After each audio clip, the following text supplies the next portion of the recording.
Nanya sih, dulu tuh waktu SMA nonton behind the scene gitu kan diceritain kalau wah dulu tuh kita waktu mau bikin Ada Apa Dengan Cinta kita tuh riset dulu KBG gitu. Terus makanya nih bisa, karena pada saat itu aku ingat Mas Jujur bilang karena saya udah tua, jadi saya jadi saya nggak connect lagi nih sama BG. Nah, kalau tadi kan yang menarik adalah kata Mas Ria Mbak Prima bahwa pemain itu tuh ikut serta tuh, kayaknya mereka lagi umur 30-an, terus ngasih masukan juga. Pengen tahu sih pengalaman dari Asti. Bosan kayak tahu Asti tuh bawel banget sama skrip gitu. Dan di sini tuh kalau di cerita ADC 2 kan semua tuh peran Alia tuh diambil dari jadi Carmen tuh, dan Carmen tuh jadi karakter tuh yang paling nyata lah gitu di cerita ini gitu. Maksudnya gimana sih tektokan gitu karakter sama gimana efeknya ke penulisan skenario. Kasih kan? Iya, dua-duanya lah. Gimana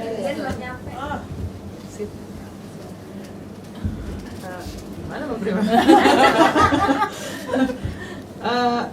Saya mah nurut aja sama sendiri maksudnya. Nggak sih, tapi gini, maksudnya cukup harus kritis juga gitu. Kenapa akhirnya diputuskan Carmen yang di ADC 1 tuh se-tough itu, ya di antara geng cinta kan dia yang paling udah jelas gitu kayaknya, oke jadi atlet apa segala, tapi ternyata tapi akhirnya pada dasarnya saya emang suka sama ADC 2, plot ADC 2 ini. Jadi waktu itu tuh lebih ke hal-hal teknis yang kecil aja sih, dynamic sama cinta, terutama dynamic sama cinta ya, dan lebih ke diskusi sama Dian dan geng cinta, apa yang terjadi dengan geng cinta selama 14 tahun itu harus sama kan. Maksudnya nggak lucu kalau kita mengarang bebas sendiri di kepala kita tahun 2006 kami kemana, nggak bisa gitu. Jadi harus ada story mapnya bener-bener, kami ngambil kuliah jurusan apa, siapa yang drop out duluan, of course me. Sudah terjawab di filmnya gitu. Siapa yang menikah duluan, siapa yang pacaran sama orang laki mana, terus tiba-tiba yang putus cinta tuh, yang drama siapa, bintangnya apa, itu tuh lebih kayak saya betul yang ketawa soal bintang. Jadi kayak hal-hal kecil gitu sih. Kalau itu yang lainnya apa? Mungkin Mas Rudi bisa tambahin. Mungkin ya kan, aku bisa tambahin dikit. Ini Mbak Mira sama kita pernah ngobrolin soal background karakter. Maksudnya bukan cuman apa aja titik keberhasilan para karakter ya, tapi juga kayaknya ini satu geng nih yang bahkan nulis buku pun bareng gitu. Jadi tuh ada beberapa yang memang akhirnya kita nggak kelihatan di filmnya gitu, tapi mereka sempat merefer gitu kan ya, pada umur belasan tuh kan kita bisa nulis apapun ya, apa yang kita proyeksikan terjadi dalam beberapa belas tahun kemudian gitu. Nah ini kayak ada catatan kaki kecil, waktu itu banyak lemparan juga dari Mbak Mira. Kebayangkan kalau suka kasihan gitu lihat atlet-atlet yang talented masih di usia sekolah gitu, karena kita juga tahu ini masih jadi satu aspek yang perlu banget diperhatikan gitu. Kenapa ujungnya mereka nggak mentas gitu istilahnya, ini kan karena banyak catatan lain gitu yang di luar kuasa kita gitu, dan mungkin itu yang terjadi sama Carmen. Dan sebetulnya yang jadi paling menarik buat aku pribadi adalah pada saat mulai banyak yang menganalisis bahwa Carmen itu jadi menggantikan porsinya Alia gitu ya. Sebetulnya kayaknya itu antara kombinasi dinamika geng itu sekarang tanpa Alia dan interpretasinya Asti terhadap perannya dia sih. Karena kalau dari kita sih enggak ya Mbak, kita enggak bilang atau misalnya mendesain The New Carmen itu sebagai pengganti Alia. Enggak, karena Alia itu justru tadinya kita bikin di sampai draft 6 tuh dia yang berubah sangat ekstrim gitu. She becomes someone yang justru sangat open and very relaxed about life gitu. Udah gone through, dan memang Carmen lah yang kita proyeksikan untuk menjadi posisi itu. Dan ternyata ketika Alia yang nggak ada, ternyata lebih balance gitu. It's like, okay, kita tuh punya Mili, kita punya Mora gitu. Jadi ya kayaknya masih inget ya dulu Alia jadi apa ya. Yes. Mungkin juga aku sendiri melihat pada saat teman-teman ini reading pertama kali, dan how much they brought to the plate ya, based on the text itu amazing lah. Maksudnya beneran yang antara oke ini kayak baca sebentar terus mereka tektokan sendiri gitu ya, dan udah take off aja dari hari itu kalau menurut aku pribadi. Jadi not just the text, tapi kontribusi mereka itu memang gila banget gitu. Jadi ada beberapa yang si antara misalnya contohnya antara Carmen tektokan sama Maura, dan sebetulnya Mauranya juga beda dengan Maura yang kita tahu dulu ya, yang lebih self absorb, lebih nanti yang lain ngapain dia kipas-kipas tuh ada jadi favoritnya Lasha gitu kan, gimana sih ada kipas itu gitu kan, di situ jangan dibahas lah gitu ya. Kemudian jadi the new Maura gitu yang tetap dia peduli sama teman-temannya, tetap maunya apik tapi segala macam, udah nggak kipas-kipas lagi, thank goodness. Tapi itu waktu itu Dennis bisa datang gitu terus bilang gila ya, tiba-tiba Maura juga sekarang tuh punya comedy timing gitu loh. Jadi ada perkembangan seperti itu yang aku harus kasih kreditnya ke aktor sih gitu. Berikutnya Mas. Itu Dari sana loh.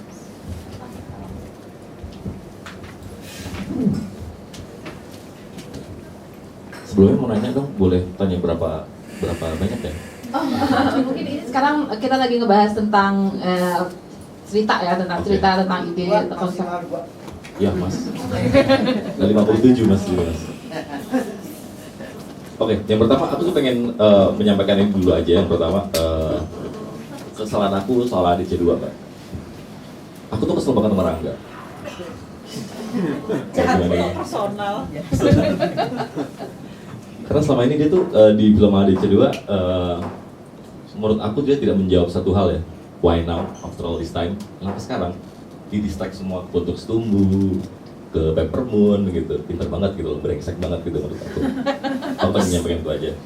Kemudian kalau di masalah produksi, aku pengen nanya bagaimana Mas Riri dan Mbak Mira sih, bagaimana di semua produksi pasti antara director dan dari tim produksi juga, dari produser pasti seperti kucing dan anjing gitu kan, yang gimana apalagi terutama pasti ada banyak tadi Mbak Mira bilang yang tiba-tiba on the spot Mas Riri minta oke, di Bentuk Setumbu di dalamnya di dalam gerejanya ada tambahan scene, ada tambahan dia pasti akan membuat mobile semua hal gitu, dari set dan sebagainya semua pasti akan. Nah setelah produksi seperti apa, gimana membuat itu balance-nya itu seperti apa ya. Dan sedikit lagi, satu lagi buat Mas Riri, how you direct sih Mas, aku lebih pengen tahu. Kan banyak yang sudah cerita dari Asti, dari semuanya juga cerita bahwa Mas Riri banyak kan di rehearse gitu, dan bagaimana kenapa harus rehearse banget, dan ketika di on the spot, ketika udah action gitu, gimana Mas Riri ngedirect, apakah ketika another take, kalau di komersil pasti pengen craftingnya, saya pengen ekspresi itu kayak gini, tapi apakah Mas Riri itu gimana gitu? Gitu aja sih. Terima kasih. Kalau sedikit mengkomentari yang Rangga, walaupun itu sebenarnya cuma perasaan, tapi memang kita memutuskan sekali lebih banyak yang unsaid gitu di dalam penulisannya. We don't want to go through into explanation yang kenapa dia sekian lama atau apa, itu banyak sekali kalau dilihat waktu yang kita langsung pindahkan. So it's all said di saat kita justru tidak melihat gitu, dan itu keputusan bersama gitu. I think it will work gitu. Nah, jadi kalau ada yang punya problem ya udah lah ya Win ya. Bukan problem kita, itu problem yang nonton. Kalau nggak pusing lo mikirin semua orang kan. Artinya itu pilihan gitu. Kalau soal bagaimana, kadang-kadang gue bisa lebih berbahaya sih daripada Riri. Medi aja yang ngomong. Medi biar seru. Pas lagi ngedit mereka berdua juga. Pas lagi kalau Riri tiba-tiba minta tambahan. Oh, yang minta tambahan bukan cuma Mas Riri sih ya. Mbak Mira juga sering minta tambahan. Itu sebabnya ada Mendy. Tapi saya, Bre sama Rifano itu saking sudah terbiasanya sama Mbak Mira dan Mas Riri selalu berubah. Kita selalu, wow ada perubahan, yes! Kita udah mencoba nggak pusing lagi karena percuma, ya udah deh dibuat seneng aja. Yeay! Gitu. Change is good! Gitu ya. Tapi buat AADC 2 ini memang menantang sekali sih. Menantang sekali. Lokasinya banyak, krunya besar karena waktunya mepet. Karena waktunya mepet terpaksa kita krunya harus besar karena kita harus siap switching. Dalam sehari itu pasti ada move gitu. Lebih sering ada move, lokasinya sempit. Pokoknya luar biasa challenge-nya. Tapi satu hal, di sini saya berusaha tidak mengganggu Mas Riri banyak-banyak karena nggak tahu waktu baca skripnya gitu ya, pertama udah kok kena ya di emosi saya kena, jadi saya juga nggak, dulu kan saya biasa rewel tuh nggak Mas skrip ini mana gitu, tapi ini saya lebih nggak rewel. Terus kan lo dipusingin banyak hal juga ya banyak banget. Tapi terus saya lihat Mas Riri juga apa ya, saya percaya aja sih sama intuisinya Mas Riri gitu. Mas Riri emang kalau bikin film semua informasi itu nggak cuma di dialog, nggak cuma di plot, tapi banyak hal-hal kecil detail gitu yang adalah informasi yang disampaikan, tapi kita bisa nangkep kalau kita jeli gitu. Jadi ya udah, saya percaya aja sama Mas Riri. Kalau Mas Riri merasa dia butuh, saya akan coba support. Saya dan tim Asrada akan coba support semaksimal mungkin. Paling ada satu saya ingat yang Mas Riri pengen tapi saya tolak sampai titik darah penghabisan, ketika dia mau pasang Jimmy Jeep di sebelah gereja ayam. Karena untuk itu berarti pertama harus pasang stagger di sebelahnya gereja ayam. Staggernya itu setelah dihitung jumlahnya bisa sampai 30. Bisa sampai 30 truk. Kemudian untuk pasang stagger itu kita mesti menguruk dulu tanahnya karena tanahnya miring. Itu sampai titik darah penghabisan, Mas Riri masih ngotot, harus Jimmy Jeep. Kayaknya cuma itu doang sih pertarungan kita. Ini ngebahas gue, masa gue gak bisa pakai Jimmy Jeep, Mir, gimana sih? Waktu itu lebih Bisa gini, ya, kalau Mandy bilang enggak gimana? Mandy jahat. tapi itu kan safety gitu. Saya bilang, saya harus sediain berapa ambulans Mas gitu. Karena takut safety, tapi yang lain-lainnya sih so far selama masih Ada satu hari yang dia ini bukan gue ya, ini yang Riri ini. Yang dia lagi pagi, dia tuh bawa sepeda ke Jogja. Dia bawa sepeda. Terus dia mau pesen, gue kalau pagi mau sepedahan dulu gitu sebelum kita mulai syuting. Terus tiba-tiba gitu lah datang, gue pengen syuting di dalam sini gitu. Terus oke men, tolongin men Ci. Terus Mandy bilang, Mbak nggak bisa Mbak, itu nggak boleh, nggak dapet izin apa segala macam. Dan ya dia mencoba konflik di keraton. Dan di dalam keraton gitu, dan dia memberikan semua argumennya, dan gue memang paling gampang tuh kalau gue terus juga suka, udah selesai deh urusannya. Jadi I also pursue gitu sampai mencoba ketemu Sultan apa segala macam, khusus untuk satu lokasi itu. hanya satu shot. lokasi yang dia baca gini doang gitu. Oke deh, tapi we did it gitu. Dan kadang-kadang bisa kayak gitu. Tapi aktor itu bisa tanya sama Asti. Bisa tuh gue datang satu hari udah bawa beberapa halaman. Guys, additional gitu. And I embrace it gitu. Dian Niko juga sering kali kalau udah ngeliat gue jalan membawa kertas selipan 1-2 lembar dialog baru gitu. Karena tapi juga karena latihannya udah sangat intens ya. Itu cuma sekedar oke gitu. Oke. Ini aja gitu, jalan aja. Itu sih. itu kalau kerja sih sebenarnya ini prosedur yang pasti standar semuanya. Saya sebenarnya itu ya juga kalau kita berproduksi itu yang penting ini hubungan misalnya kerja produser director ya.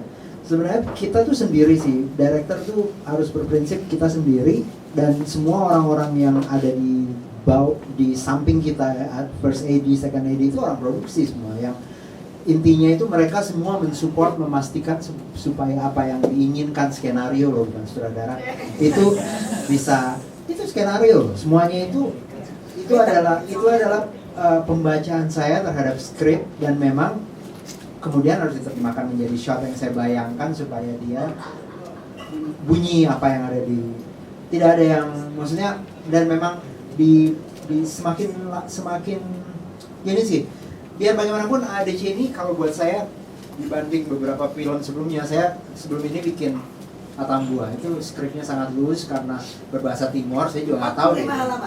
Jadi pendek, saya nulis sendiri tapi dialognya bahasa Indonesia, habis itu minta tolong pemain terjemahin ke bahasa Timor dong, Terus dia ngomong, sebenarnya saya juga nggak ngerti deh.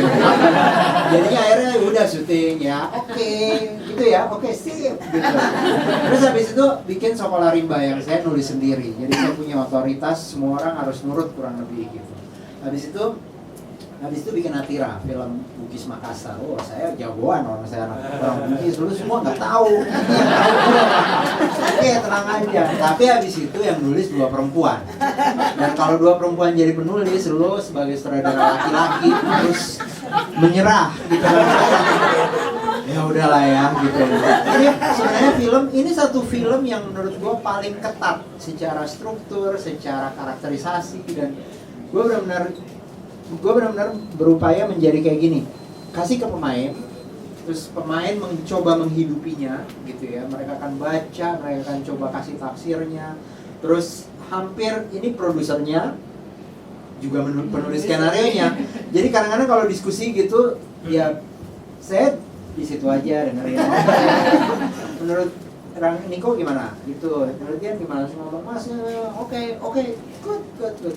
Nah, dan saya benar-benar sendiri dan memang menjadi penjaga membuat kalau ADC itu saya mencoba memastikan bahwa semua peristiwa itu bisa punya energi aja gitu.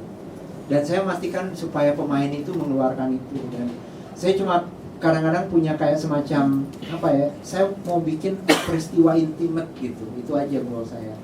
Dan itu waktu reading kita coba itu bisa kerasa, tapi saya reading tuh di kantor.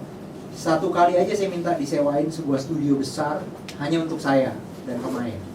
Gede banget, pokoknya semua orang di luar, ini buat gua dan pemain. Sewa kali beberapa hari. Ya, 3 hari. 3 hari. Dan jadi kita punya playground yang gede, hampir kayak Puntuk Setumbu gitu gedenya. Cuma kita kadang-kadang cuma sama Niko dan Dian, terus kadang-kadang grup gitu. Jadi bisa matiin lampu, cuma nyala 1 lampu terus main gitu. Adegan ciumannya bisa cuma 3 gitu, dan itu aja. Tapi itu tetap ada suara orang lain, tetap ada tetap ada suara lift kadang-kadang. Nah, waktu syuting saya cuma mencoba menemukan fokus supaya mereka benar-benar terperangkap di dalam frame itu. Dan goal saya itu. Maksudnya saya merasa sinema itu bisa banget membuat kita masuk ke mata, ke saling pandang, merasakan seseorang bernafas gitu. Nah, itu yang saya ingin, dan ketika menerima skrip pertama pun saya bilang, wah ini asik nih.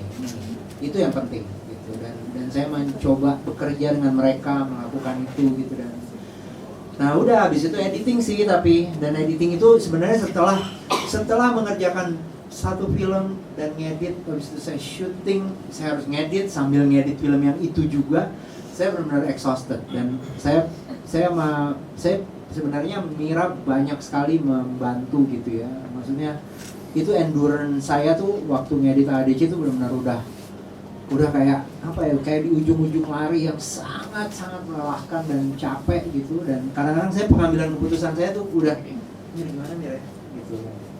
Dan akhirnya saya juga masih punya komitmen lain, saya masih punya kerjaan screen di Makassar, saya masih punya kontrak harus ke Jepang 3-4 hari, saya masih gila itu. Dan itu semua sebenarnya pas antara editing dan New York gitu. Itu semua energi yang gila. Dan cuma syukurnya yang goal saya itu saya mau membuat intimate dialog. Jadi kadang-kadang buat pemain itu kadang-kadang mereka kayak ngobrol, tapi lensa itu benar-benar di depan mata mereka. Jadi itu yang kalau lihat adegan jahat itu, menurut saya itu adegan yang saya pikirkan lama, lokasinya saya pikirin, sampai siapa akan lewat kapan, itu saya pikirin betul, cahaya ada di mana nanti, kapan kamera akan track in, kapan lensa apa yang kita pakai, itu saya exercise berulang-ulang. Dan saya minta waktu yang panjang banget, dan saya minta banget sama Cinta sama Rangga gitu, tolong yang ini perasaan lo baik-baik, emosi lo baik-baik hari itu. Dan itu bukan tempat syuting yang nyaman itu sebenarnya, sangat sempit gitu. Si kafe kecil itu sebenarnya itu kafe yang sudah tidak menjadi favorit gitu. Kalau kita syuting di Puntuk Setumbu itu udah pasti AC. Nongkrong kita aja waktu itu. sebenarnya cuma sekali loh. Sekali. Dan karena kita stuck mau ngapain lagi, mau ke bandara, udahlah di sini aja ya. Kopinya juga nggak terlalu enak sih. Terus ya udah, ya. Tapi itu tempat itu gue tahu banget ini bisa ada sesuatu yang jadi di tempat itu. Dan kalau ada adegan penting di film ini yang mesti jalan itu adalah adegan lalu itu. Kita selalu ngingetnya lalu ini mesti jadi. Kayak apa ya, nggak tahu, mungkin gue berhari-hari menunggu gitu, dan gue berharap hari itu gue bisa konsentrasi, tenaga gue ada semua gitu. Kayak sampai hari itu yang paling bikin takut itu adalah ada seorang pemilik hotel sponsor nih. Orangnya tuh aktif banget, mungkin agak hiperaktif gitu.